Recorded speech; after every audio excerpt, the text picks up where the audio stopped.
Chapter 6. The Terrifying Disaster and the Most Sought-After Resource. Due to the post Hiroshi had published earlier being deleted so quickly, hardly anyone saw it. And even if some did, they mostly thought it was a prank and paid no attention. On a forum teeming with all sorts of posts, his message about the end of the world lacked the attention-grabbing flair of posts like, "I am Qin Shi Huang, send money," or "I am the human form of Tiga, Golza will invade Earth in 24 hours, seeking $300 for travel expenses to the land of light for energy replenishment, and Gaia and Taro are coming with me." Such posts easily overshadowed Hiroshi's apocalyptic warning, causing it to be quickly dismissed by those who accidentally opened it and clicked the X in the corner. Adding to this, the forum was being flooded with new posts, pushing the thread seeking help to find Hiroshi far down the list, buried dozens of pages back. Hiroshi stroked his chin and closed the forum, not planning to contact the person who had posted. In such a dangerous, uncertain world, exposing his identity was akin to seeking death. Who knew what the other person's intentions might be? After closing the forum, Hiroshi turned on the TV to catch up on the news. However, all the major TV stations were airing pre-recorded programs, with no reports on the ongoing catastrophe. The evening news, scheduled to air at the top of the hour, was already 7 minutes late.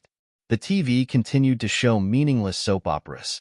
Seeing this, Hiroshi's heart grew heavier. What did it mean when even the evening news couldn't air as scheduled? There were only two possibilities.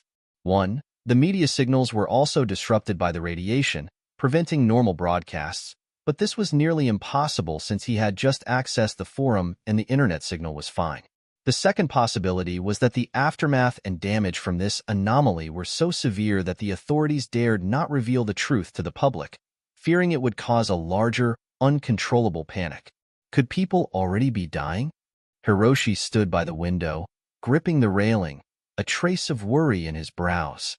7 p.m., South City Central Hospital.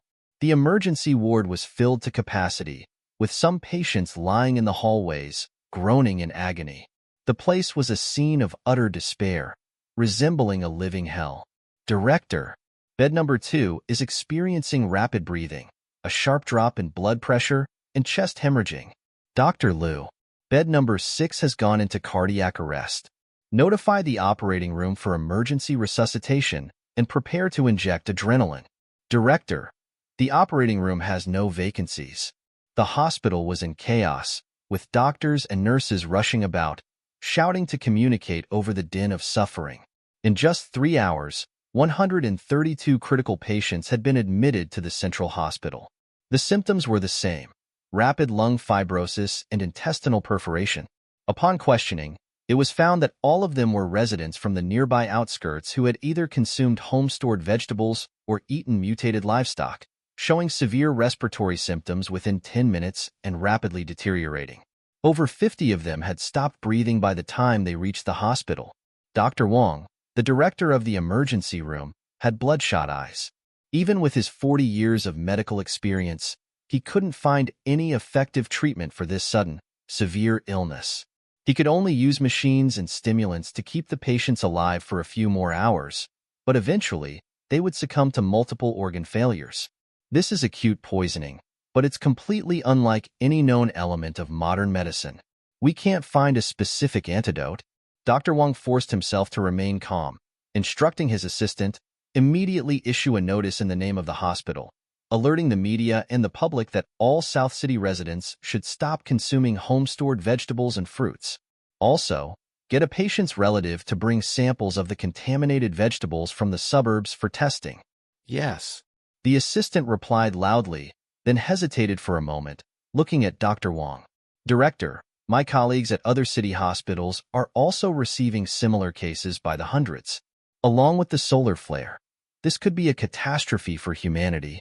Dr. Wang adjusted his glasses and asked, "What are you trying to say?"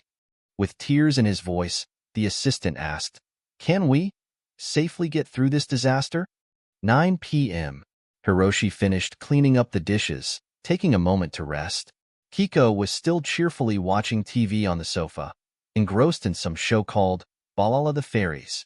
The protagonists, dressed in colorful outfits, waved their magic wands and chanted slogans to vanquish evil. It was a childish plot, but Kiko laughed heartily. The chaos and turmoil outside had no bearing on her world. I'm Ling Meishue, Big Brother is Prince Joy. I'm Pink, Big Brother is Blue. Benji is Gunera, the Dark God. All Black, Dadida. I'll destroy you. Kiko mimicked the fairies with a makeshift wand, pretending to vanquish Benji. Benji, lying by the sofa, played along, rolling over and sticking out its tongue, pretending to be defeated, its eyes showing a hint of tolerant pet patience. The carefree joy of children and dogs was a luxury Hiroshi couldn't afford.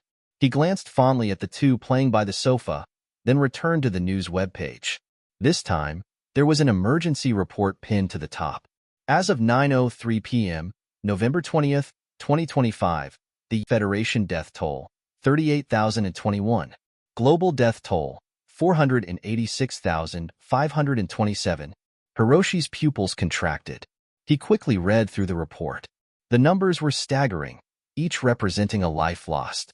The cause of death was simple: poisoning.